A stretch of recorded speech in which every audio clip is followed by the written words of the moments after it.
We should be through in just a second. So just try to be a little patient. I'll see what I can do. Would it kill you? Apparently. Stupid. Yeah. Hey, everybody. Welcome to another live recording of Guide to the Unknown. I'm Will. And I'm Kristen. And welcome. We're going to be talking about maritime madness. Nautical nastiness. Ooh, got the nautical narsties. Yeah, spooky stuff at sea. Yeah. But before we get into that, this is a live recording, so we're going to give everybody a little bit of time to get in here and say hello. Yeah. And chat. Come Check on in. Check in. Tuck in. What's going on, everybody? Say hello. How goes it? And then, yeah, we're going to party on, like Wayne and Garth. Yeah. Yeah. I'm excited. I've got some unusual stuff to share with you. Oh, honestly, cool. I probably could have done like a million things here. It was like almost harder to stop researching than it was to find things to talk about.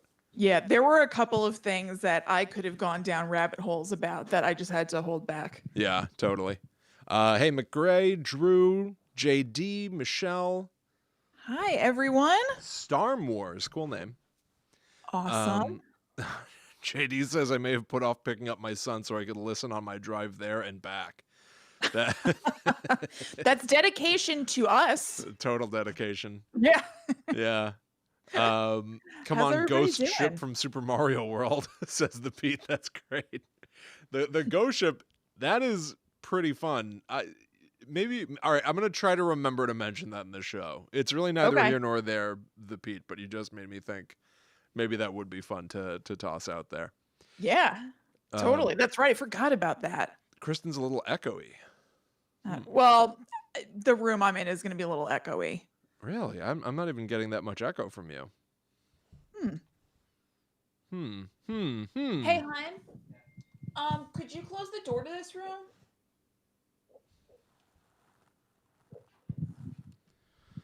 Yeah, we'll see. I don't know. Yeah.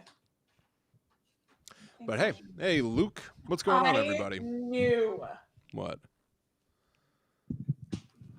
Ryan said, "Of course, Your Highness." I knew you were gonna.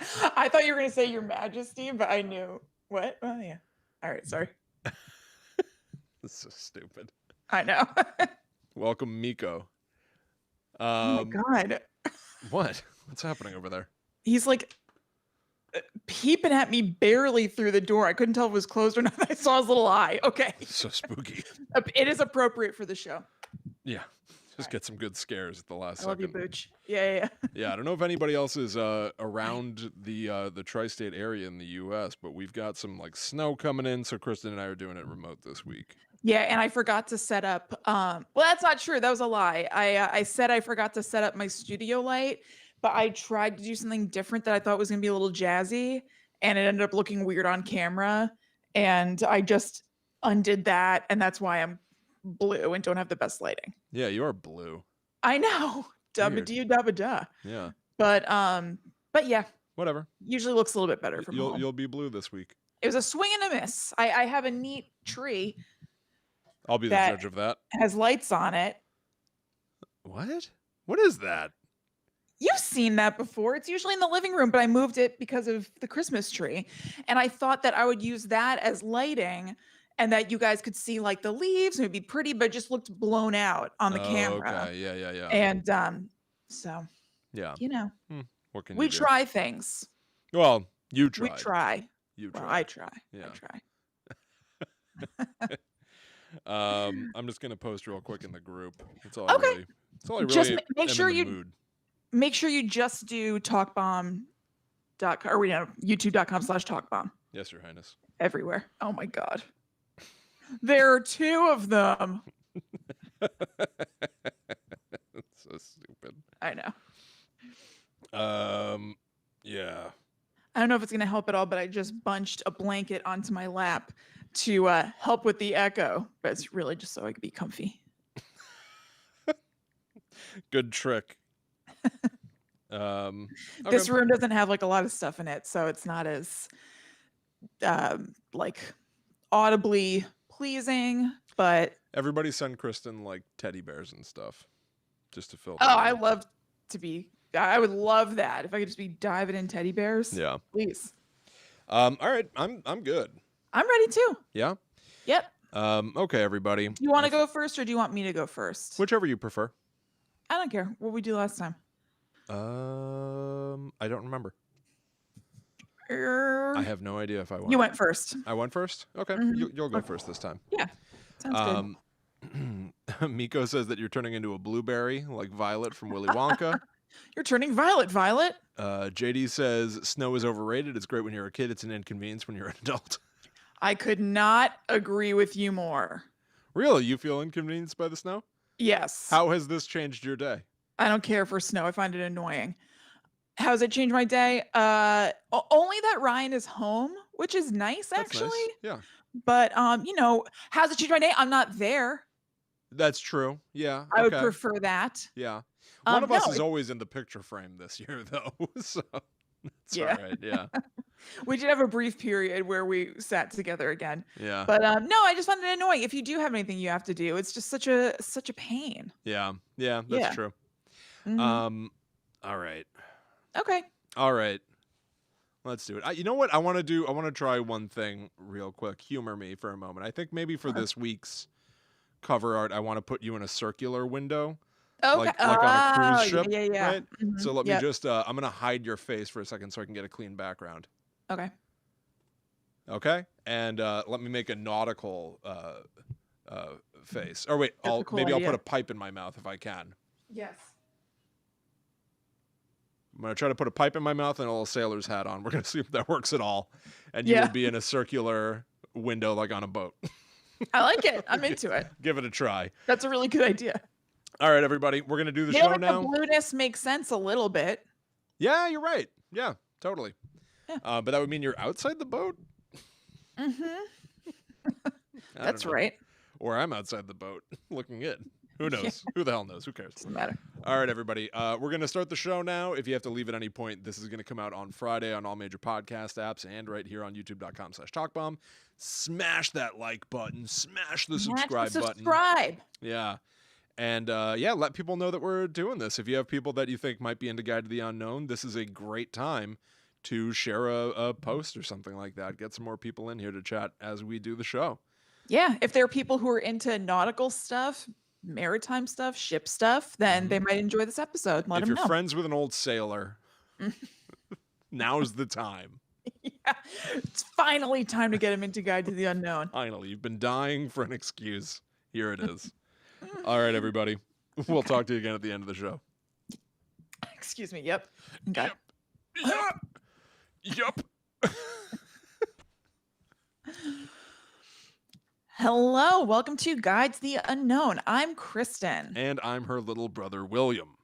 And this week we are sailing the high seas for scary stories by taking it to the water. Yep. Scaling the high skis, taking it to the water. We're going to jump off the edge. We're going to take a long walk off a short pier. This week on Guide to the Unknown, we're going to cover only things that are localized in the ocean, maritime, shipwrecks. We each have a shipwreck, and we each have some nautical spookiness to discuss. That's right. We absolutely do. And I'm going to kick things off by talking about the crash of the SS Morro Castle in Asbury Park, New Jersey. William, do you know anything about this? Have you done like a ghost tour in Asbury Park where they talked about this and it rings a bell or anything? Well, didn't we do a ghost tour together there? Yes, we did. So, here's what I remember about the ghost tour that we took in Asbury Park probably, I don't know, like 6 years ago. It was a long time ago. Mm-hmm. I remember that our tour guide had the greatest delivery of all time. I think she was wearing a cape. And that as she finished each story, because you go on a tour, she stops at a point of interest and tells us a tale about it, and then we march off to the next one. She would finish every story with something of a flourish by just sort of being like, and they say you can still see their spirits in that window to this day. And then she would undermine the spookiness that she ended with her story by then picking up her portable water bottle and holding it in her mouth. Yeah. So she would just sort of like bite onto the top of it and without another word just turn and walk away, and didn't be like, all right, come on, let's go to the next place. Would just wander off and we'd all be like, oh, I guess it's continuing. I don't know why she's not using her hands to carry her water bottle either. I don't know. I know. That's correct. I retained nothing. I was so distracted by our tour guide's idiosyncrasies. I remember nothing of what she told us. Did you know? Did you know stuff before you did the research? Only extremely vaguely for the same reason. Right? It was You're distracting. absolutely right. She would like clench the straw of her water bottle in her mouth, hands free, and turn heel and take us to the next place. And it wiped everything else. There's also, I don't know if you remember this, there was also a gentleman with her who was kind of like, he was also staff. I don't know if he was almost kind of like, I don't know, just backup or security so that you as a tour guide aren't alone with a group of strangers. Yeah. And during, not all of them to be fair, but during several stories, he got bored and he was kind of dressed in sort of like a period regalia thing. And he had a walking stick. And do you remember that he was walking and kicking the walking stick, walking back and forth behind her as she was telling a story at least one location? Oh There's just like a bored guy kicking an old-timey walking stick. Just bopping it around. Yeah. Do you remember that? Now that you say it, I sort of remember it. I would have probably said that he like sat down. Like he did that too, but he definitely took a load off, but then he would just be like restless and just kind of the showmanship of this tour was all over the place. They had costumes and then everything else was wrong.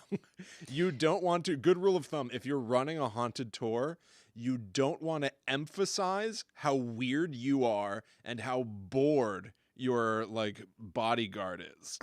You want the stories to seem exciting. That's my to take center stage. My gut feeling is that you want this to seem positive and interesting. It was all over the map. Yeah. But anyway. I remember nothing. That's all I remember is that they were weird. I vaguely remembered that there was something to do with a shipwreck in Asbury Park. Okay. I've done a couple of haunted tours. That was only one of them. I think I've maybe done two more. I've done at least one other one that was a haunted pub tour. And I think that we've spoken about it, or that we spoke about the shipwreck on all the tours that I went on. The one we went on was the only one that I remember being weird in that way. The other ones I remember thinking were like very sweet. But anyway, I had a vague recollection that there was a shipwreck associated with Asbury Park. Yes. And when I looked into it, I found out that there's a connection to last week's episode, in that an episode of Kindred Spirits, which we talked about last week, because one of the co-hosts of Kindred Spirits wrote a book that was the inspiration for us talking about the Omni Hotel. They visited Asbury Park last year in an episode to investigate both the convention center and the Paramount Theater, which are said to be haunted as a result of the crash of the SS Morro Castle. Okay. So I will get into that a little bit later, but let's set up what actually happened with the aid of somebody we have spoken about on Guides to the Unknown before, Kathy Kelly of Paranormal Books and Curiosities in Asbury Park, New Jersey, has a podcast called The Paranormal Tower, where she spoke about this case. And she also appears in the Kindred Spirits episode, which was very that right? cool. Oh, that's so cool. Yes, she does. So this is basically information that is cobbled together from Kathy's Paranormal Tower episode, which is linked in the show notes, and her appearance on Kindred Spirits. And then I'll put a little mustard on top by telling you what they found during their TV show investigation. Dynamite. Okay, so the SS Morro Castle was a ship that was a luxury cruise line for like rich people, and it was like a special event kind of thing, which I guess all cruises are. And it traveled from New York to Havana, Cuba, and just went back and forth that way. And the catastrophe happened right where the building is that houses the Paramount Theater and the convention hall. So if you've been to Asbury Park before, you might be able to picture it. It's kind of on the end of one of the boardwalks. And it's this big structure that has an indoor hall where they sometimes have shops, they sometimes have like cons and stuff. I've been there like a ton of times in life. Will, have you been there before? No. Okay. It's also where like the beach bar is kind of on the end of it, just to give people who might be local to the area a little bit of perspective. So this ship beached after it was engulfed in flames right there in 1934. So on September 8th of 1934, this ship was just hours from the end of the trip. Like it was on its way to dock again in New York when the ship caught fire at sea, and it eventually beached right outside the Paramount Theater and the convention hall. The ship as a whole had 538 passengers and crew. And that night, like it was just this weird thing where like a million things went wrong. And at first it seemed like maybe it was just terrible coincidence, but there are some people who say that this may have been by design. But basically, there was supposed to be a customary party for the last night before they docked, where passengers got all dressed up and they had a good time. This was during Prohibition, 1934. So in America, you couldn't have alcohol, but because they were on the open seas enjoying maritime law, the rules didn't apply. So they were going to have like a blowout on the last night before they had to dock again and then deal with Prohibition again. Take to the seas. Exactly. You take to the seas. Take to the drink if you want to have a drink. That's right. But the party didn't happen because news spread that the captain of the ship, who was like really popular, everybody really liked him, Captain Robert Wilmot, had died in his cabin of apparently a heart attack. So they decided not to have the party because that's devastating. And the mood on the ship was like totally down. It had been up high. They're at the end of their vacation. They're having like a party. They're all dressed up. And they're like, oh my God, this is horrible. Let's not have the party. We'll just all retire to our rooms and we'll just dock. And that's kind of the end of it. So it was kind of going out on a down note. Yeah. But then later, late that night / early morning, a fire started in the library of the ship. First of all, I think it's awesome that there was like a library / reading room of the ship. I know. I love the idea of a ship less as, a boat itself and more of a floating mansion. The idea that it would have, I know, all those rooms where, a library, a billiard table or something, like a game room on a ship, something like that. Love it. It's really hard for me to even conceive of because I've never been on a cruise before.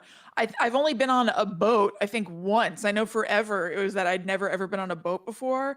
And then that happened. I can't remember what it was, but in the last couple of years, I think. I just can't even conceive of how massive this has to be that you have a library. I know it's a normal thing, but as I said last week, I considered going on a haunted cruise. It didn't happen. Maybe one day I'll be able to wrap my mind around these things. That would be fun. Yes. So anyway, later that morning, a fire started in the library of the ship, and they underestimated how bad it was. Like they put word to the acting captain, I guess, who had been kind of like the co-captain, and he was like, oh, "Okay, we'll put it out," but he didn't really like, I don't know, get like a lot of hustle on it. They thought it was just kind of like a small contained fire, and so because of it, it spread.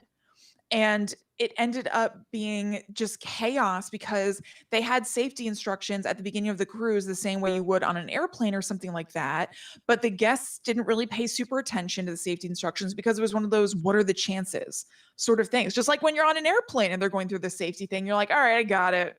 I know what to do. Yeah. But when it comes down to it, if you quizzed me, do I know exactly what's supposed to happen on the airplane? I probably know vaguely, but also in the melee of something like that, I'm sure a lot goes out of your mind. So the passengers aren't really adhering to the safety instructions. And chaos is just totally breaking out. And the members of the crew didn't handle it well. They were apparently super negligent, even on top of not containing the fire fast enough. There were lifeboats on the ship, but they were going out only a fifth full. Oh. The SOS was sent out too late. There were just all these wrong moves. And so when all of this ended, there were some survivors, some members of the crew, and they were initially found criminally liable. I Wow. was combining Yeah, criminally criminally and liable is a yeah. complicated two-word phrase. Yes. They were criminally liable for this being such a disaster because they didn't take action the way that they should have. And later on, the convictions were overturned. But like there were some major F ups that led to this happening. It was one of those things where it's, it's kind of easy to say, but people say this shouldn't have happened this way. Right. Now here is an interesting thing, and this is definitely something that I wanted to go down a rabbit hole about, but I had to sort of back off.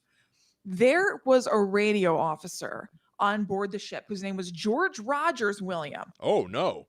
Yes. Bringing dishonor to our name. Yeah.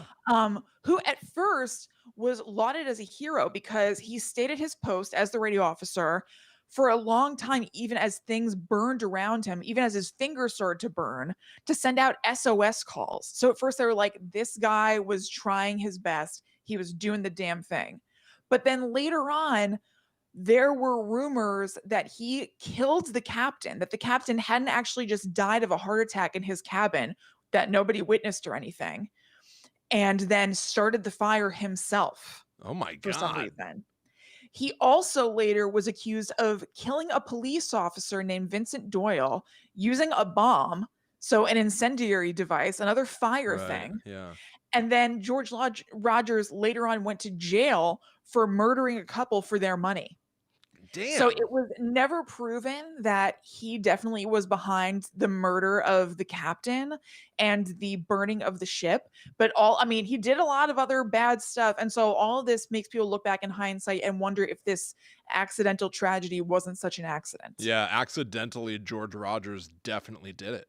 Yeah, right. I mean, the only thing is, like I said, I wanted to go into a little bit more, but I don't totally know to what end he did this. Yeah.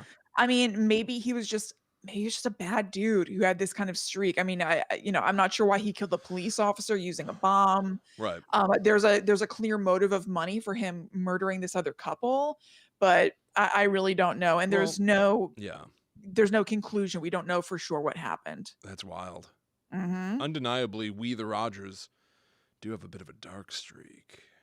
We the Rogers are also firebugs of a sort. Are we?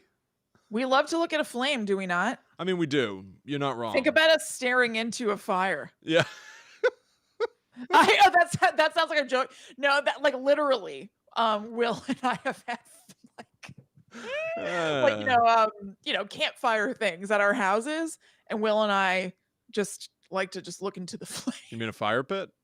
Yeah. We don't like make a campfire. Like, are you afraid of the dark? That's true. Yeah. Fire pit. But yeah, it is quite beautiful. The power of the flame. It's actually my background is the power of the flame right now. Is that right? Yes, my phone background. Actually, I played Grand. Oh wow! It's the flame. Yeah, just fire. Burning embers of a fire that we had in the backyard in a fire pit. Straight up fire phone. Yeah, Bobby and I played Grand Theft Auto online last night together for the first time in months, and really the only thing we did was set cars on fire and then walk slowly through them dramatically. See, so if George Rogers is anything like Will and Kristen Rogers. Yeah. I don't know about this. I caused a major catastrophe in Los Santos, so maybe I did inherit some of this firebug from our ancestor George. Right. Yeah. A little something. Uh-huh. So, all in all, at the end of the day, out of the 500 something passengers on the boat, crew and guests, 137 people were killed. Wow. So, this was like a weird, grisly plus for Asbury Park because this crash ended up like doing a lot for the local economy. It became a huge tourist attraction.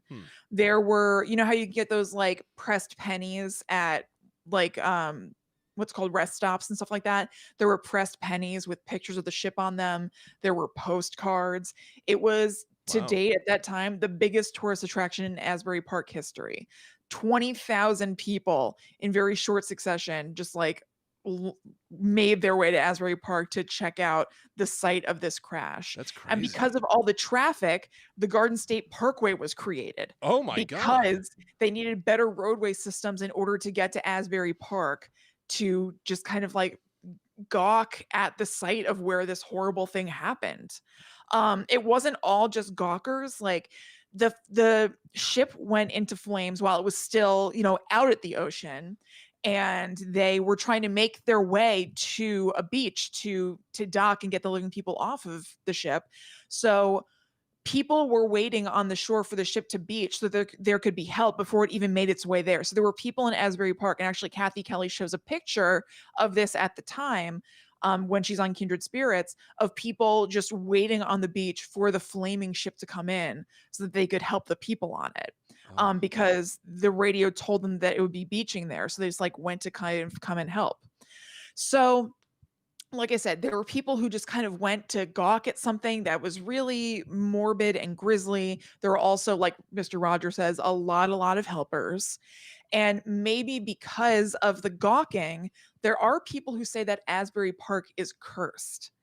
And Kathy Kelly on the podcast Paranormal Tower wonders if kind of the ghoulishness of all the commerce and all the touristy stuff after the crash created some sort of karmic debt that maybe the city had to pay down over time. So like Asbury Park had this real boom of activity, and then there was a long period later in the century where Asbury Park was super run down.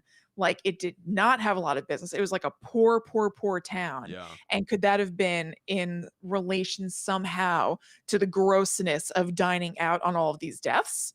Who That's knows? interesting. Yeah. It's an interesting, yeah. Is it like a wave though? Is it like the ebb and flow Yes, of, major boom? There's nowhere to go but down when so many certainly. people flock to you. It's not going to continue to Of populate course. more and more. Totally. But it's an interesting way to think about it in a paranormal way. Yeah, As definitely. though Asbury Park like entered into some sort of deal with the devil. Like we'll let you have a lot of prosperity and success right now for doing this thing, but it's gonna go away. Right, yeah. So today some people say that you can hear kind of a moan coming from the sea in the area where the ship was beached, and that you can hear the creak of the ship if you're listening just right. Oh, wow. The way that the ship ended up leaving the beach is also very interesting because it's not there now, obviously. If you go there, there is a memorial for the SS Morro Castle in Asbury Park, but you're not going to see pieces of the ship on the beach or anything like that. What they did to take it away is that the wreckage was attached to another ship with like a tether to drag it away through the sea to somewhere else to deal with it however you would deal with these things. But because the ship was burning for so long, it was either 5 or 7 days that the ship took to burn out enough for even people to be able to go into it Wow. and recover bodies and things like that. So the ship retained, if not actual flames, heat for a long time.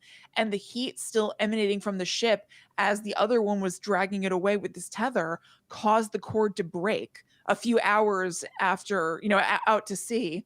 And the ship sank to the bottom of the sea, but it's in a strange spot. It's not just anywhere.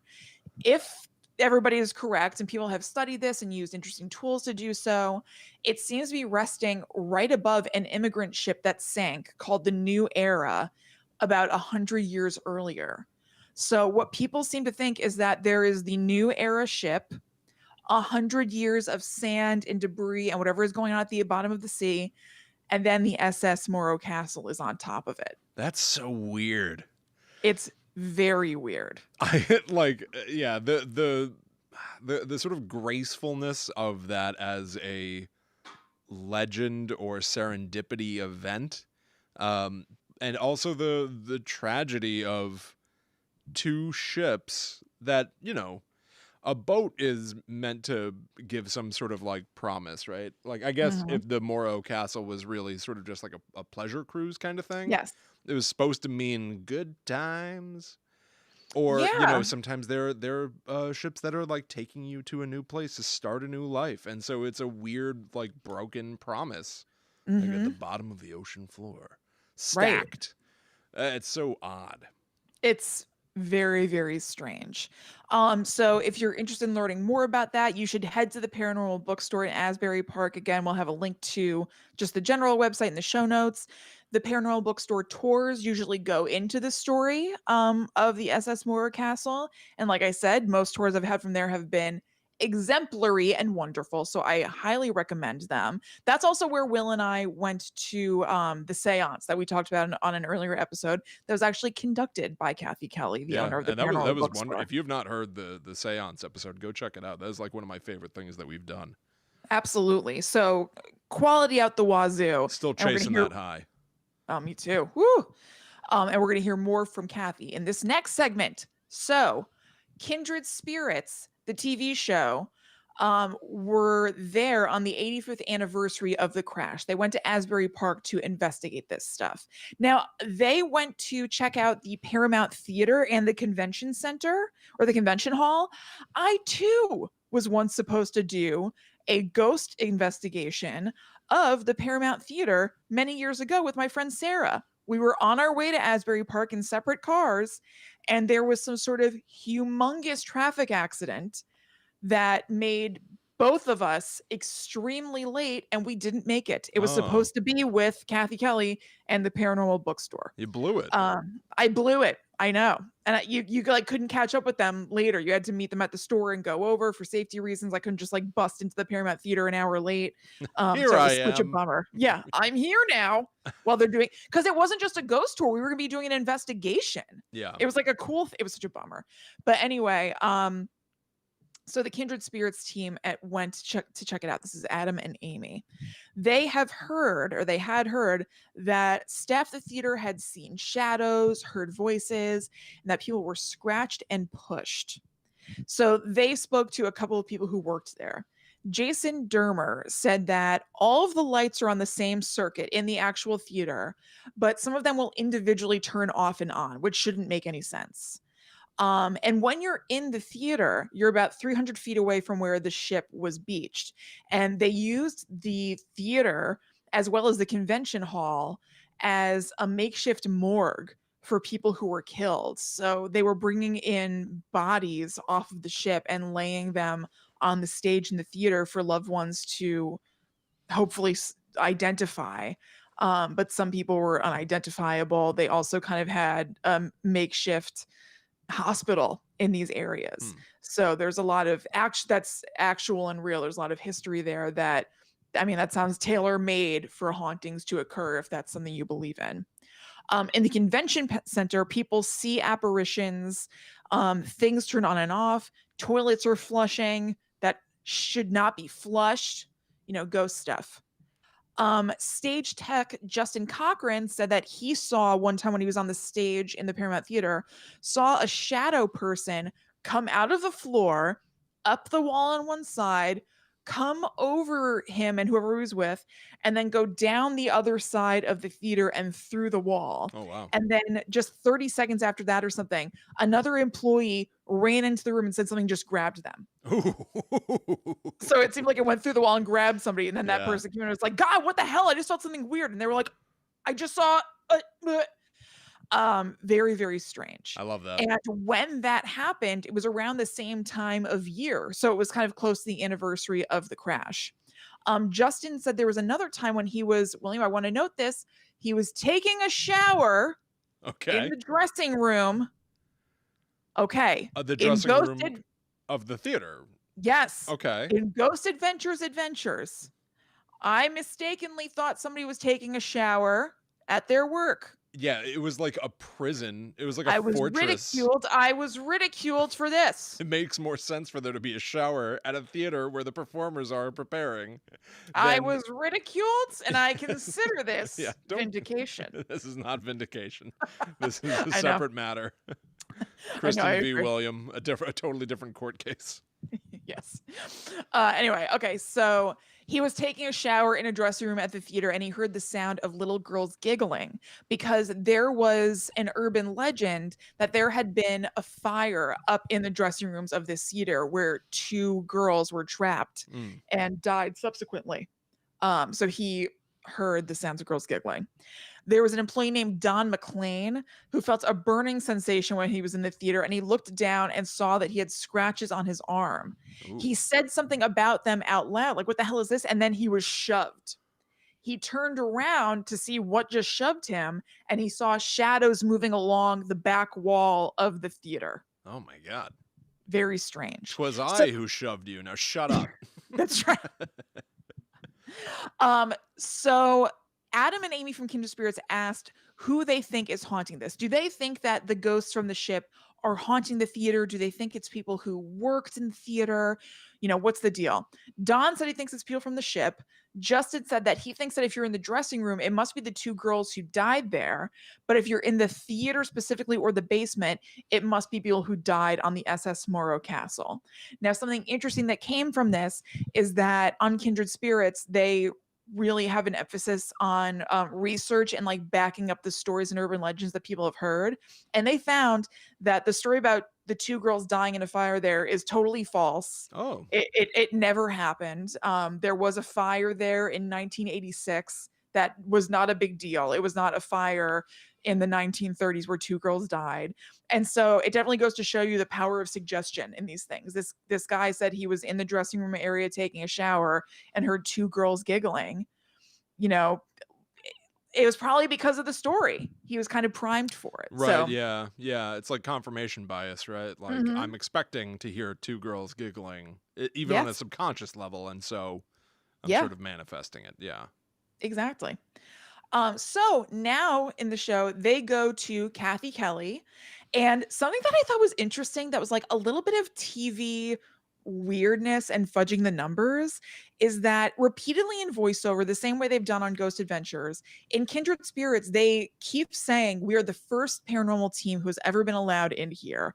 When I know that's not true, because I was supposed to go on a paranormal investigation there that they held on the regular. Interesting. Also, they don't mention Kathy Kelly owning the paranormal books and curiosities store at all, Really? being a paranormal investigator herself at all. They refer to her as a historian. Huh. I thought it was this.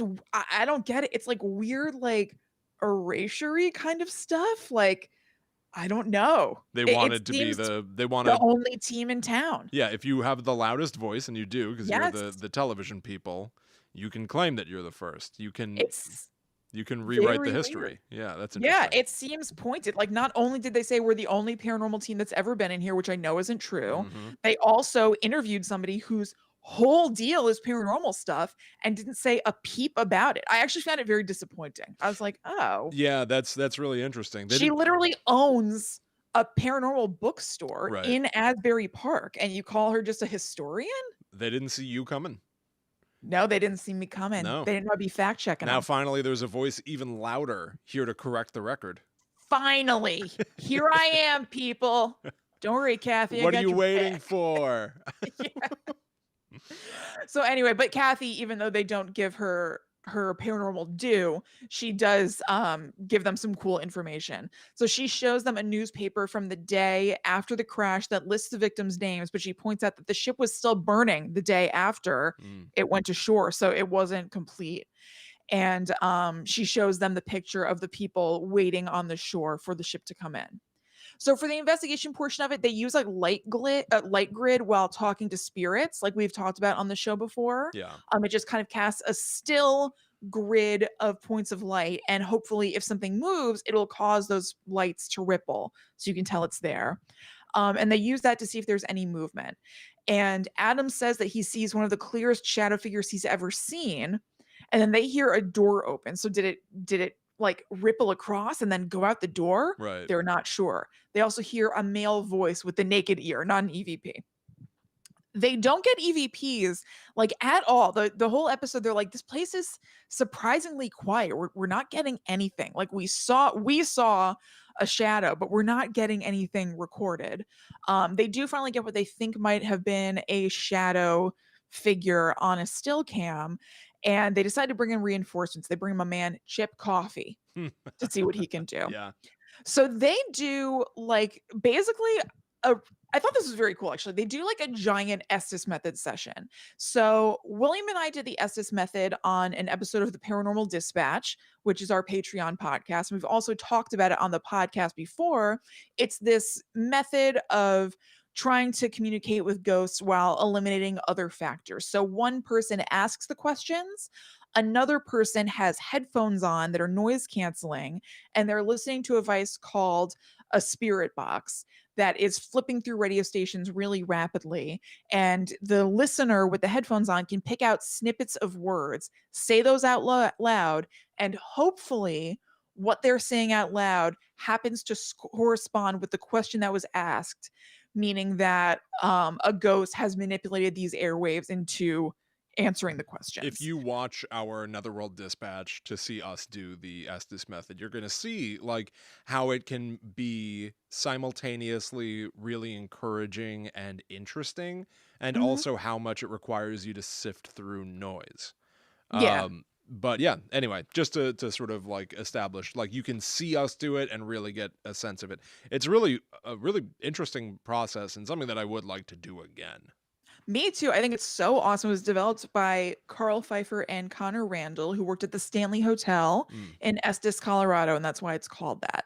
So what they do here is they do this really cool session. They have Adam basically is asking the questions of Amy, who is outside on the beach, thinking maybe she can get some better results out there doing the SB7 thing with the headphones on. And Chip is in the theater doing the same thing. So Adam is asking questions out loud. Amy and Chip can't hear the questions, but Adam can talk to crew who can say like, okay, tell them to come in when it's over or something.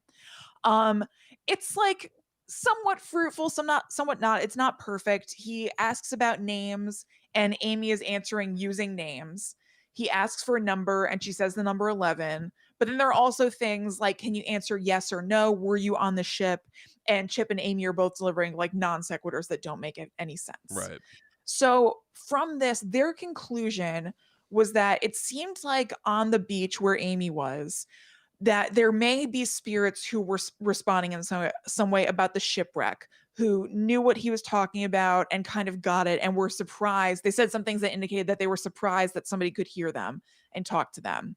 Chip, who was inside the theater where they hadn't gotten any EVPs or anything, wasn't often syncing up with answers about the ship, but seemed to be getting just like hodgepodge other information coming out. So they ended up feeling like the theater might be haunted, but it's not just by haunted by people who were part of the shipwreck. It probably is also haunted by people who have attachments to the theater for whatever reason, but that the beach seems to have a lot of spirits, and unsurprisingly, who are attached to it after the shipwreck. Interesting. And it was interesting to watch. It was a fun episode. Again, if you're local, it's fun to see all this stuff on the TV show.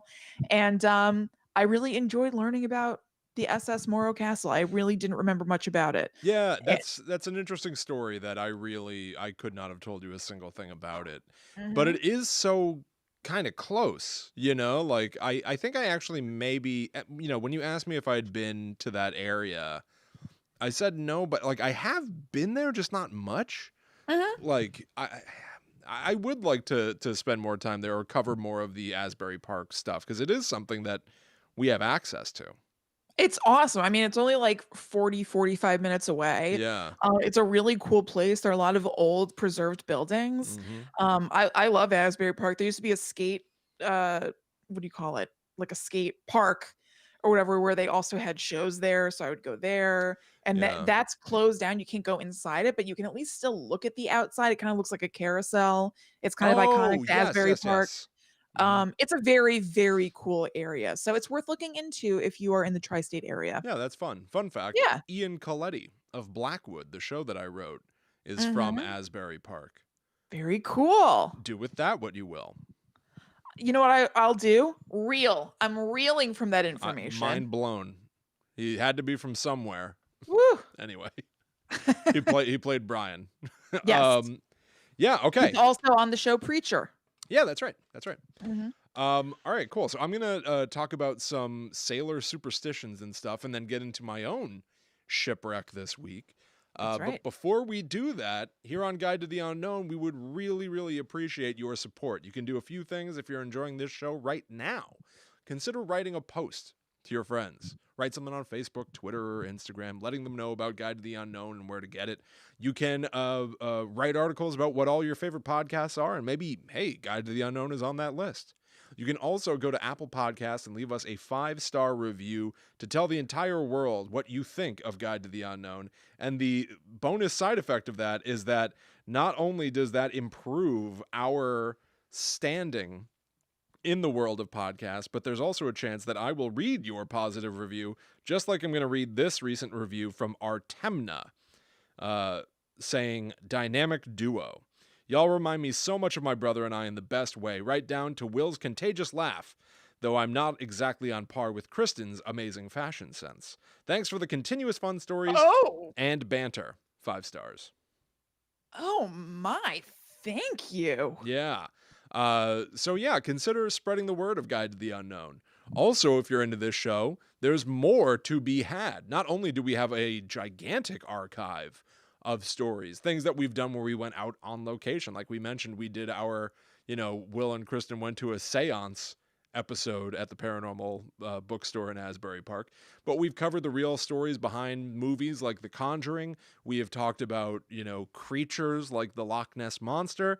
There's a ton to be had in the back catalog of Guide to the Unknown, and even more exclusive shows on patreon.com/GTTU pod for the low price of $4 a month. Feel free to change that 4 into like a 999. I don't know. Ooh. See how many 9s you can fit. Someone did do 666 recently, which I thought was very awesome. Oh, is that right? Yeah. Yes. You showed me that. You can get access to a bunch of exclusive posts from us. Chiefly among them are podcast episodes. We've got a whole exclusive podcast called The Netherworld Dispatch. If you're listening to this episode as it comes out, we just dropped a brand new episode on the 13th this month where Kristen and I watched some holiday classic movies and reacted in horror at what we saw. Kristen more so than me. I flipped because it sounds fun. You're like, oh, they're freaky movies. They're always sad. Christmas movies are always sad. It's so wild. We watched a bunch of different versions of A Christmas Carol to see the different kinds of ghosts. So we watched Muppet Christmas Carol and Scrooged, and we also watched other holiday movies like The Polar Express, which had Kristen literally, I would call it yelling. You were irate for a moment, and like fun fact, you can see a clip of it at least if you're not on Patreon. Go to @GTTU pod on any of the things, and we've posted a clip from the show where Kristen flips out at it, which is awesome. As that happened, right as Kristen is screaming about how sad this is, and she's going, "Why do we have to do this?" Why she's so upset. I started getting texts from Allie, my wife upstairs, going, "This is so just like ha ha ha ha ha ha ha." Kristen is so angry, and like she could hear her like all the way upstairs. Like, you gotta check it out. It was great. I didn't even use my words right. I said I used the word there instead of they. I can't remember what I was saying, but it doesn't make sense. There are sad. I said there are so sad. Yeah, you're so worked up about it. You were like, something else took over, like a dark Kristen. I could get into it right now, but I won't. I find it so annoying. It was awesome. Why must we? Couldn't we just have a nice whatever? They're sad. So go check that out. That's on patreon.com/GTTU pod right now. And a bunch of other shows. We do stuff on Patreon that we cannot do on our public feeds. So go find out for yourself what that means. Follow @GTTU pod everywhere. Find links to all of these things, including our merch store, so that you can wear Guide to the Unknown around the world on gttupod.com. Yeah. All right. So, Kristen, I'm going to talk about some sailor superstitions. Awesome. But one of the things that I want to call out as well, because we record this show live on YouTube, and one of our viewers here, the Pete, called out something that is almost a sidebar, but it's fun. So I'm just going to go ahead and throw it in here because it is a sort of shipwreck. So I'm going to give you a miniature video gamey shipwreck, and then we're going to get into some real stuff. Please. So there's a very popular video game called Super Mario Brothers 3. And on the original Nintendo, in this game, you would find yourself going to these floating airships, literally like pirate ships that could float in the sky. And at the beginning of the level, Mario, down on the ground, would be running to catch up with the ship and then grab onto the anchor and be hoisted into the sky. And at the end of each and every ship, he'd fight a big bad guy. The ship would sort of dissolve and crack apart, and then Mario would fall back down to the earth. Well, in the follow-up to this game for the Super Nintendo called Super Mario World, you've got a gigantic world map to navigate, and one of the final levels you get before you get to Bowser's World, World 8, there is, in the water, a cracked pirate ship just sticking out of the water, and it's a level. And so when you go into this level, I never really thought much of it because, Mario has different kinds of themed levels and stuff to run and jump through. But when you get to this level, it's an underwater pirate ship that's filled with ghosts. That's cool. And it's because there's never continuity in Mario games. Like it doesn't matter. Mario's just always saving Princess Peach and jumping on Goombas. But in a weird, sort of case of continuity in the early Mario games, in Mario World, that is one of the crashed floating ships from Super Mario Bros. 3. And all the ghosts in it are presumably all of the Goombas and the Koopas that crashed down to the planet, to the watery depths as Mario defeated them. That's sweet. So weird. So not like very them, weird. But to like pack it with ghosts and stuff, it's kind of fun. And I hadn't thought about that in a long time. But like I said, we're doing this live, and Pete mentioned it, and hell yeah, it's another shipwreck. So put it up on the big board. But yeah, let's talk about some sailing superstitions. There are a ton of superstitions out on the high seas. Part of it is that I read online, the idea is that working on a ship is evidently, I'm not saying this, somebody online said this, dull and boring. And so you just start coming up with rules for everything and viewing everything as having like incredible significance because you're really just kind of trying to pass the time. Well, you love rules. Maybe you should work on a ship. I do love rules. Maybe you should work on a ship because here's one of these superstitions. No bananas on board. Wait, say that again? No bananas on board. Oh my God, I'm taking to the seas. Get on the first ship you can. I'm out. Just go down to Asbury and stand on like a dock. See if you can climb on board. Like Mario, see if there's just an anchor trailing that you can clasp onto. Hold on. Yeah. So there is a superstition that bananas are bad luck on a ship. It's no more complicated than literally that phrase. Bananas are bad luck on a ship. So I started looking into it a little bit. Why? Evidently, bananas rot fast. Ugh. So ships would have to move fast. And because they were trying to cross the oceans quicker, it didn't leave the crew with much time to rest or even do things like, get food. So see, they're destructive. It might be a practical case of like, no, it just sucks to be on board a ship where you are, shipping bananas because you don't have a moment to rest. They're a destructive force. They destroy lives. You've got a countdown. Yep. There is also a big old superstition about spiders and bananas. The idea that, a bunch of bananas provides a lot of hiding places for spiders. Oh, my God. Have you ever considered that if there's a bunch of bananas and you go to pick one up, there could be spiders living amongst them? No, I hadn't considered that. Well, feel free to put that into your repertoire. Oh, God damn it. Ryan likes bananas. Sure, he's a so chef. I'll buy them. Mm-hmm. We have a lovely bowl. Look, I haven't told Ryan this. I'm just telling you guys this. We got these like nice bowls, and I feel one of them is being ruined by keeping bananas in Wait, it. really? Yes. There's no Why? need for me to be a pain in the ass to Ryan and, whatever. It's not. Let the boy have his nanners. I know, but this bowl is so beautiful. I would like to look upon it, but it's full of nanners, so I can't really like fully enjoy its craftsmanship. And now I have to think that there are maybe spiders in between bananas hiding. This bowl is ruined. Oh. So do you feel that if that bowl stopped being used for bananas, could you ever use it for anything of your own? Yes. Yes, I could. Yes, You're I not could. that nuts to think you couldn't wash it. No. Give it a wash and it's fine. You just think it deserves better. Yes, it's honest. I haven't thought about it that way, but yes, I do. I genuinely do. That bowl deserves better than to be relegated amongst all these nanners. Like a beautiful handcrafted bowl that we got at a street fair, and I'm like, oh, what a waste to put bananas in it. Well, I mistakenly thought that the spiders and the bananas idea was what kicked off the movie Arachnophobia. I thought that Oh. spiders were shipped to the U.S. amongst, bananas. But I don't think that is the case. I think it's a coffin. But I always thought that it was that's how the evil spider got here in the first place. You always thought that? Is that true? I thought that. I thought that about the movie Arachnophobia. So you kind of knew that there was a thing with spiders and bananas before this? Yeah, I guess so. I must have. Maybe they even mention it in that movie or something. Yeah. Then, because I do have an association there. And then the other reason why bananas might be something that you wouldn't want to have on board a ship. Bananas give off a chemical that makes fruit ripen faster.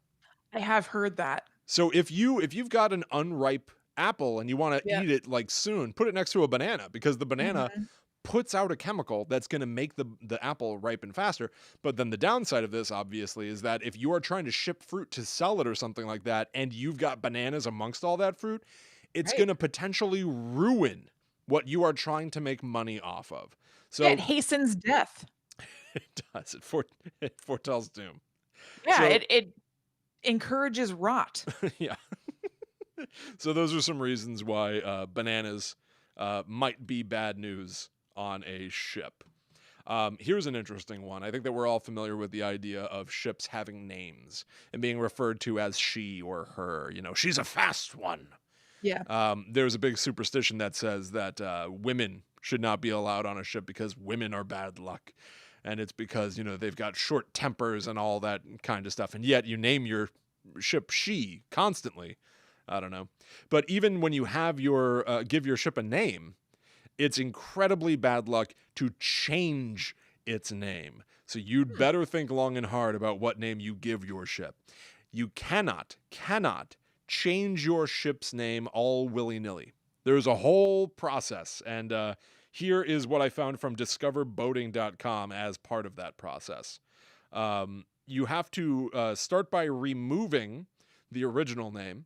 There cannot be not a single usage of the original name on board the ship.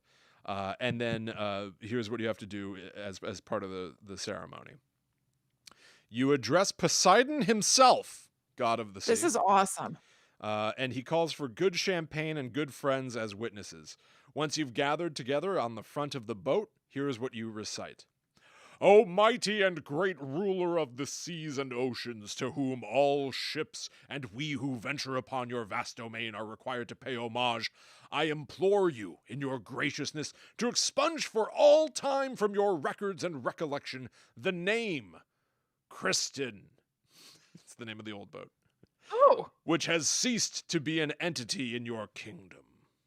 As proof thereof, we submit this ingot bearing her name, to be corrupted through your powers and forever purged from the sea. At this point, drop the metal tag over the bow into the water, and then say, in grateful acknowledgement of your munificence? Yeah, Dispensation, we offer these libations to your majesty and your court. Then you pour half of the champagne in the water from east to west, share the rest amongst yourselves. I happen to love that. To have homage and expunge in the same speech. I know. Yeah. What a storied speech to have both homage and expunge. You're right. That is awesome. No, I really think that's awesome, though. That's totally sweet. I do love the pomp and circumstance. You have to discard the old name before you can add the new. Poseidon needs to update his records, basically. Totally. But it's very much like a witchy ritual. You have to say this thing. You have to, have an offering that you display in a certain way. Totally. I'm into it. There's a lot of pomp and circumstance here. Seriously, the list goes on and on. We could have done an entire episode of only these superstitions. Some are really micro, some are really rabbit holes to go down. Did they say, real quick about the names, did they say anything about why so you don't want women aboard a ship for those stupid reasons, but is there a reason that you want to name your ship a woman's name? Oh, that I don't know. It's okay if you don't know. Yeah, I don't know. Yeah, I'm sure there's a reason. There seem to be reasons for all of these things. Right. That's you know what it reminds me of? Did you know that it's kind of an old Italian superstition that people who have their periods shouldn't be making tomato sauce? Oh, really? Yes. No, I never heard that. Yeah, it's a thing. They're just all these weird, like, I lady know. superstitions out there. Like weird superstitions where you know, at first, you hear it and you go, okay, but what, why? And there's not always a why. It's sort of just like, you're not No. supposed to. I think it's that. Honestly, I know it from The Real Housewives of New Jersey Hmm. because there's, like, a certain day or something that's, like, a celebration thing where, like, everybody gets together and makes a bunch of tomato sauce, Okay. and yeah, like, an older guy in the family was like, "You're not having your period, are you?" or something to one of the women, and so they briefly talked about it, and I think the reason might just be you're not supposed to, You're just not supposed and to. it's rooted in Right. screwed up misogyny stuff, but they don't have a reason. There's an origin somewhere though. But Like, the origin might just be fearing women oh yeah, it or hating might women be, or whatever. but yeah. Yeah, yeah, Um, here's a very, very fun one. I liked this quite a bit. There's an urban legend about a ship called the HMS Friday, and this stems from a superstition that it is dangerous, foolhardy, or a doomed voyage to set sail on a Friday. Friday is a bad luck day. Never been happier to have Guide to the Unknown come out on a Friday. yeah. So, because of that, here's a legend about the Royal Navy of England attempting to assuage people's fear of setting sail on a Friday. Sometime in the 19th century, the Royal Navy attempted to finally dispel the old superstition among sailors that beginning a voyage on a Friday was certain to bring bad luck. To demonstrate the falseness of this belief, they decided to commission a ship named HMS Friday. Her keel was laid on a Friday. She was launched on a Friday, and she set sail on her maiden voyage on Friday the 13th, under the command of a Captain James Friday. She was never Wow. seen or heard from again. That's awesome. I Wonderful mean, legend. Wonderful yeah, legend about trying to say it's not bad luck. And then, right. man, like every horror movie, they're proven Proven wrong. wrong. Here's the Yeah, thing. Not true in the least. Not a true story whatsoever. There was never a I'm ship. not There was surprised. Yeah, yeah, never yeah. an HMS Friday at all. Never tried. But a That's great, awesome though. great story. Mhm. Now, here's a fun one that's going to lead me into my shipwreck. Figureheads. You know what these are? These are the, Yes. often you'll see, I think the stereotype of this would be a statue of a mermaid at the front of the ship. Almost like she's leaning into the water, sort of right at the front of the ship, pulling the ship ahead almost. They've got a big history, figureheads. Shapes of creatures and animals at the front of a boat had meaning. So this is from Wikipedia about the figurehead. They say that the menacing appearance and toothy and bug-eyed figureheads on Viking ships were meant to be a form of magic, serving the function of warding off evil spirits. Nice. Egyptians placed figures of holy birds on the prow, while the Phoenicians used horses to represent speed. We've got the fastest vessel in all the, seven seas. That's why there is a big fast pony at the front of our ship. The ancient Greeks used boars' heads to symbolize delicious deli meat. Oh, And so meaningful. so meaningful, and acute vision and ferocity. Roman boats mounted a carving of a centurion, representing valor in battle, and in northern Europe, serpents, bulls, dolphins, and dragons were customary. By the 13th century, the swan was used to represent grace and mobility. Now let's get weirder. All of those things make a certain amount of sense. You want to say you got a fast ship? Put a fast horse on that sucker. But hey, Germany, Belgium, and the Netherlands, they took it to a whole other level because they've got a belief of a creature that dwells within the figurehead called the Kabutermanekis. Like Kabuter Plop?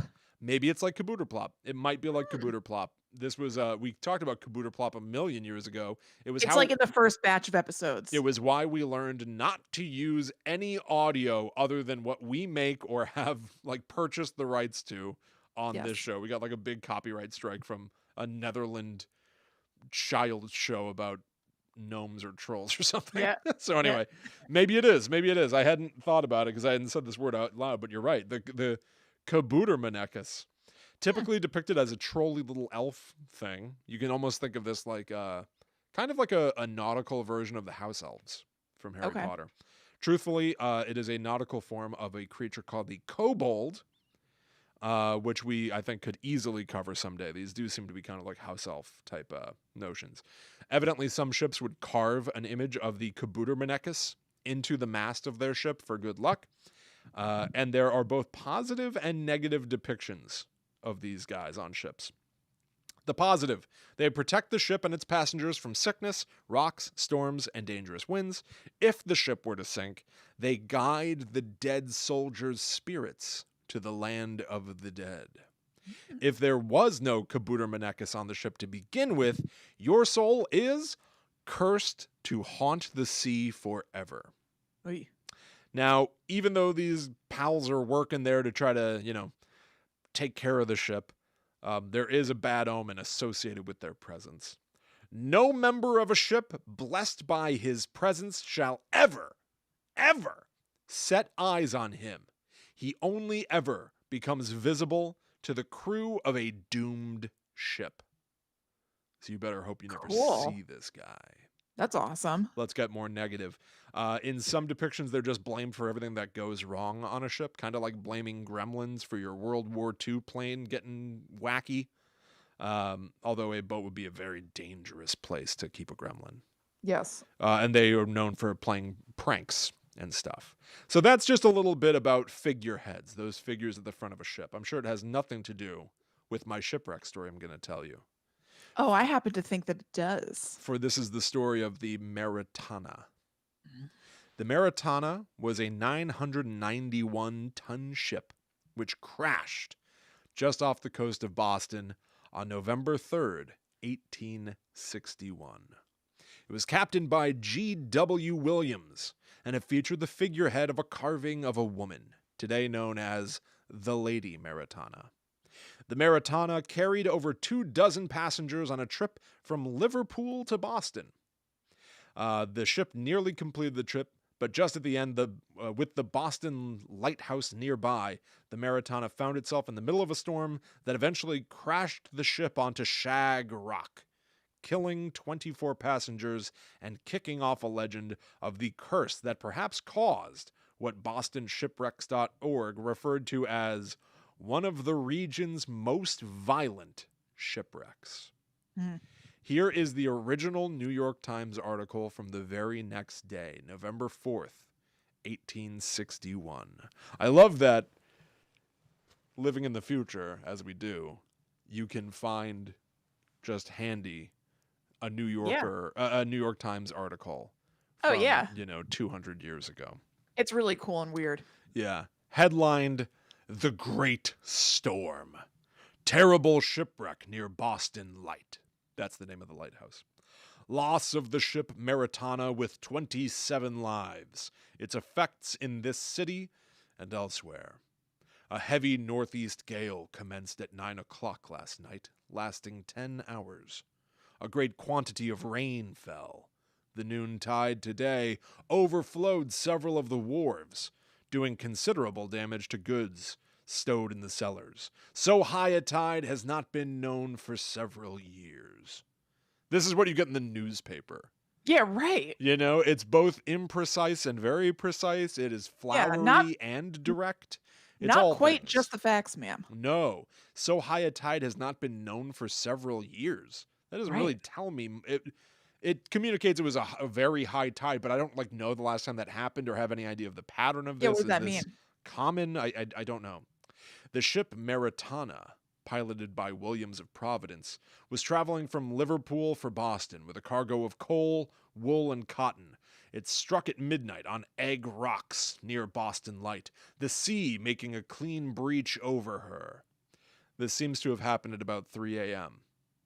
5 hours later, Kristen, 5 hours later of being stuck on the rocks. And they occasionally tried to get people off the ship.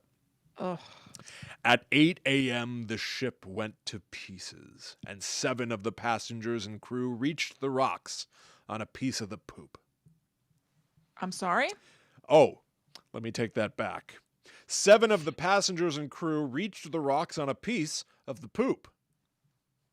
Don't Poop laugh at deck? it. Kristen, don't be immature and juvenile and laugh at the poop. This was a big deal, the poop. This was part of the ship. It's part of us all. The poop deck? Don't make me laugh. How dare you? It's a piece of us all. Yeah, the poop deck. They made it. But they just called it the poop? They straight up called it the poop. At 8 a.m., the ship went to pieces. Seem like the time to be abbreviating things so casually when like a bunch of people died. Maybe the person writing this article had a great sense of humor. Maybe. They're just trying to lighten up the festivities. Yeah, they were like, they got there on a piece of the poop. Yeah. Actually, there was a winky face emoji, which is weird. I guess they had those. It's a clue. They had those in 1861. I had no idea.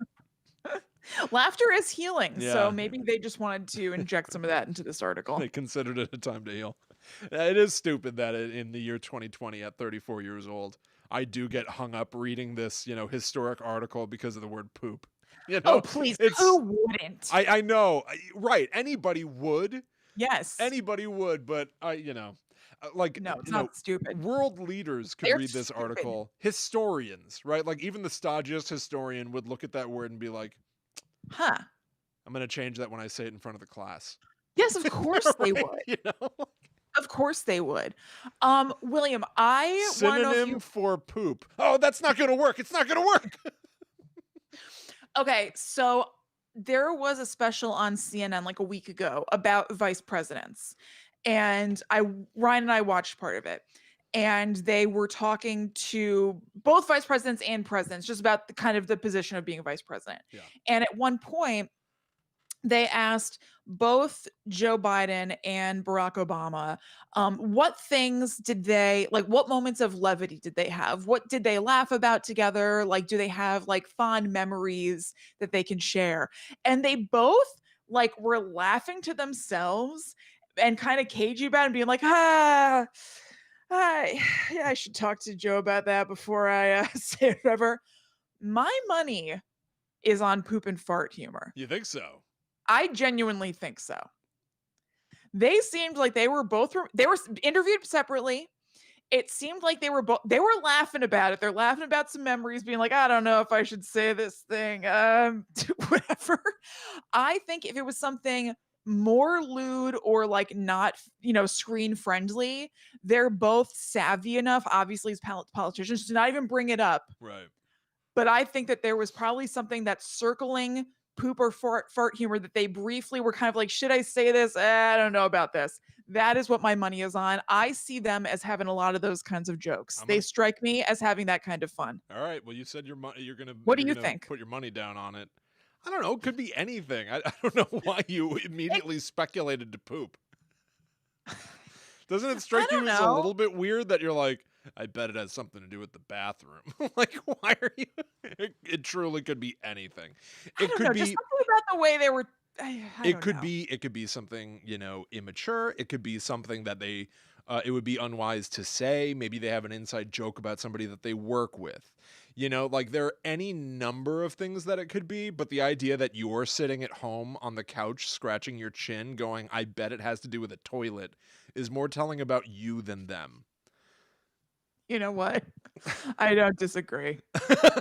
It could literally be. I don't disagree. It could literally be anything.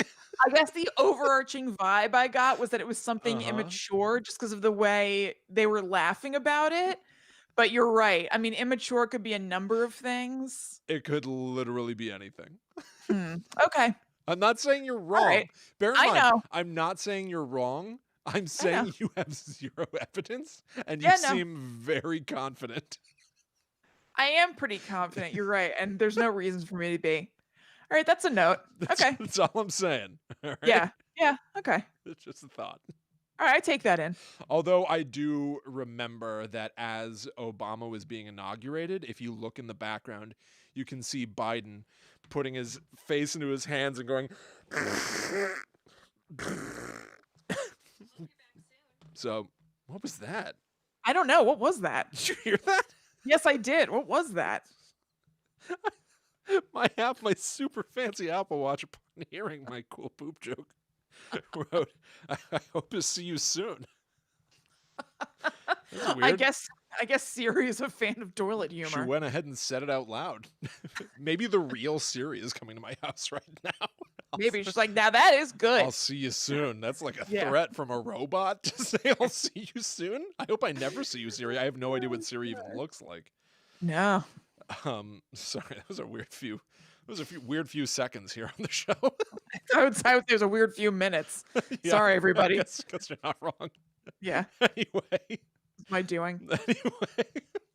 So here's the thing about this wreck, the Maritana. Shipwrecks.org has a quote from a journalist of the time saying that a more complete wreck was never seen. Fragments of the ship and her freight strew all over the lower islands, and occasionally a mangled body is thrown upon the jagged rocks.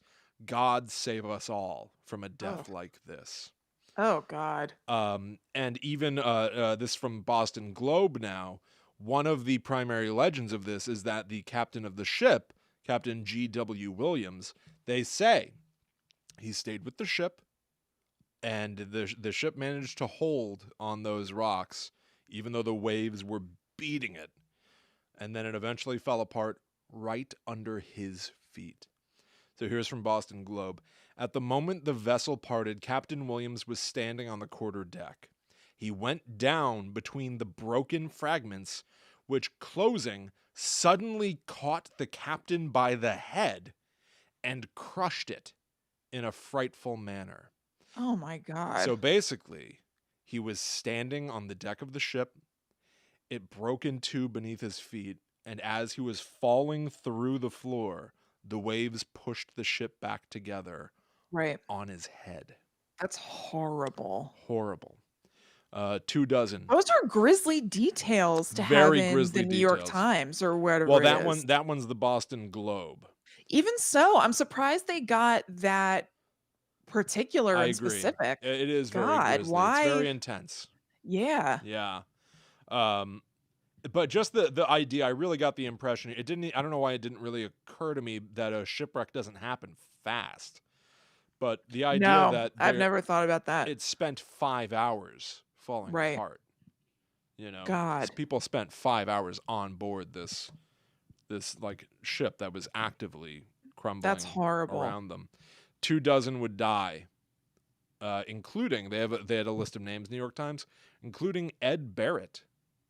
Ed Barrett, for some of you, if you have found Ed Barrett within your Blair Witch experience of Hunt a Killer, he's been dead since 1861. How is that possible? Ed Barrett is one of my favorite characters, by the way. My God. Anyway, Captain Williams would would later be buried in the old village cemetery in Dedham, Massachusetts, where he evidently was from. Along with his final resting place is a monument to the Maritana, a shattered mast wrapped with fraying rope. So, the curse. I mentioned that the Maritana had a figurehead of a woman at the front. And I've talked to you about the significance of figureheads for boats. The figurehead is the bust of a woman in this case. She is wearing a sort of poofy red dress.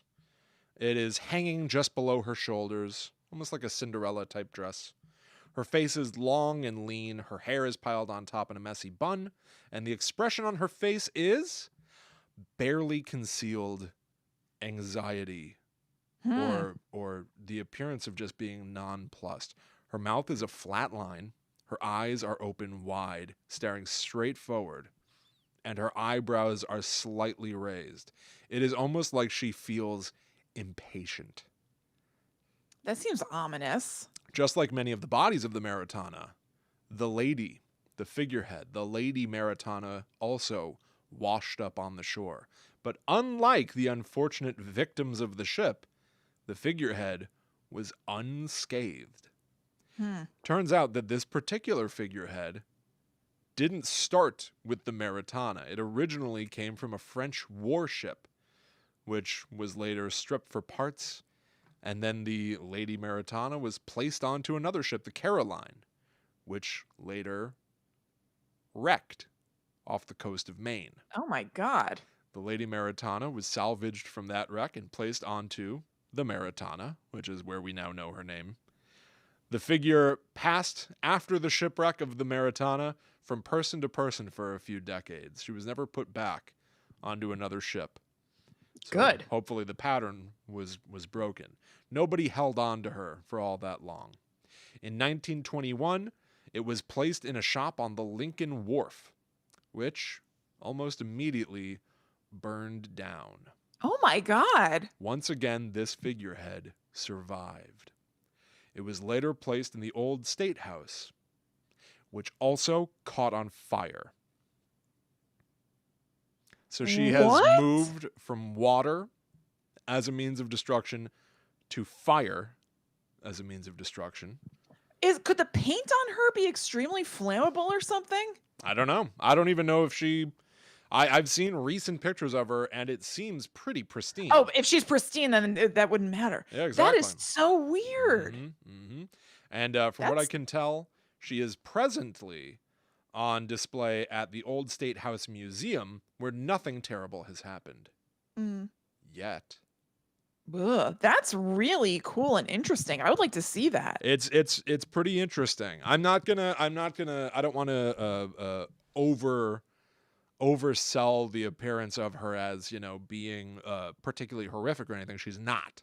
But the fact of the matter is, I would expect either a truly neutral expression, or like when you think about like even Greek statues, just statues in general, usually the expression on them is usually of like pride or just sort of like a peaceful sort of like tranquility.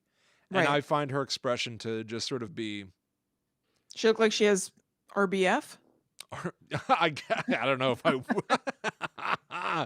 I guess. I don't know. I don't know if I would say that. She seems intimidating. Huh. Yeah, that's she seems really like somebody cool. you don't want to mess with, and for good reason. She has survived 2 shipwrecks and 2 fires. Yeah, this is a broad. This is a brassy gal. She's been through some stuff. The Lady Maritana. That's really cool. So there you go. Some sailor superstitions and another big shipwreck. The most violent shipwreck Boston Harbor has ever seen. Oh, God. Wild. Well, this was very interesting. I loved this. I loved this. I'm it's so funny. I never really think of it, but I really do love the sort of tone and vibe of things set at sea. I do too. Yeah. I do too. There's the isolation of it all, the literal darkness a lot of the time. It's really interesting. It's sort of its own culture. You know? Yes, it definitely seems to be. Yeah, so it was really fun to look into this stuff. I would like to do it again. There are certainly enough sailor superstitions to carry an entire episode, I think. And probably, unfortunately, also shipwrecks. So, oh, definitely. Yeah, without a doubt. And hauntings and stuff. We've still never even covered like the Bermuda Triangle here. No, right? I want to. That's been on our spreadsheet forever. Maybe so we'll have to get to that someday soon. Yeah, definitely. Yeah, but there you go, everyone. Thank you so much for listening. We hope you enjoyed it. If you did, please do some of those things that Will talked about before, like leaving us a review, joining our Patreon, and letting people know about the show who might enjoy it as well. Make sure you go to gttupod.com for links to everything we have out there. And you can also follow us individually online. I am at Chillin' Kristen. I am at The Myth Traveler. Traveling on the high seas. Yeah, so thank you all so much for hanging out with us. We will be back next week for more spooky stories. Woo! God, they're scary. You know, there's been a trend in some of our reviews lately on Apple Podcasts that I agree with. This is not a ding or anything, but this is like a scary story podcast that is not scary. Right? Yeah. Like, we don't typically do things on this show that like are meant to frighten you, the listener. But I do think that some of the concepts and some of the conversations that we have really end up living in my head for a while.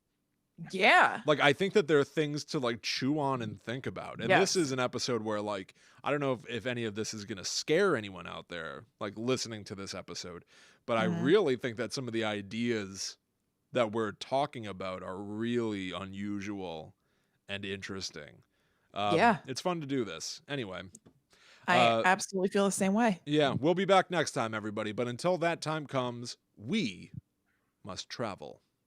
Back to the netherworld go we. Ben. Perhaps we take the seas to the netherworld this time. I don't know about that. Get on a boat, the banana boat.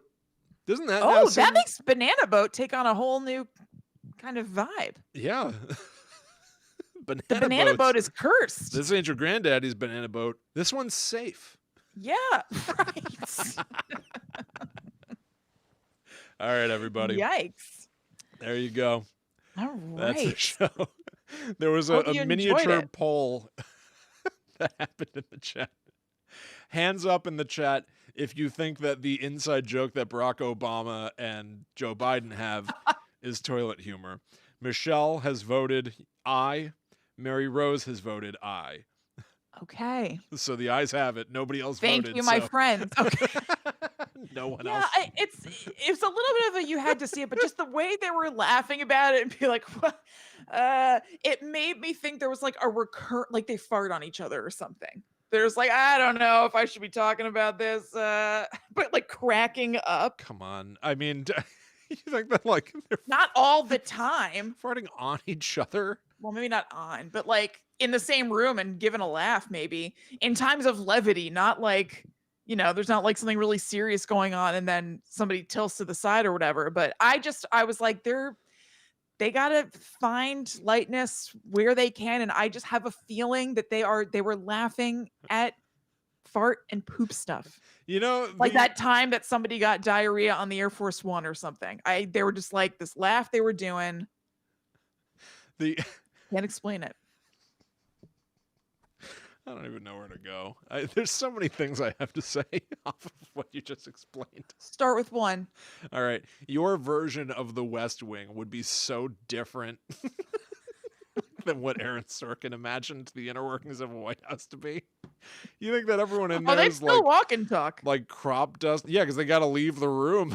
Like, exactly. Hey, we should get out of the Oval Office. You want to walk and talk? You might want to leave. Yeah. Mm-hmm. No, well, I don't think it's constant, but I think what they were laughing about, being like, oh, we had some laughs. I was like, they had some immature, farty laughs. I think they're savvy enough that well, no, what am I trying to say? I don't think they were being like, oh, we had some laughs, but they're really talking about like making fun of a staff member or something. Like, I don't know. I don't explain it. This is my intuition. All right. My chic intuition tells me that they were fart joking. That's so stupid. Andrea Bowley says, my husband was in the Navy and saw something that he hates to admit may have been a ghost on his ship, the USS Enterprise. Well, those ships have long histories, right? So that's not, you know, they each probably do have their own sort of lore. That's very interesting.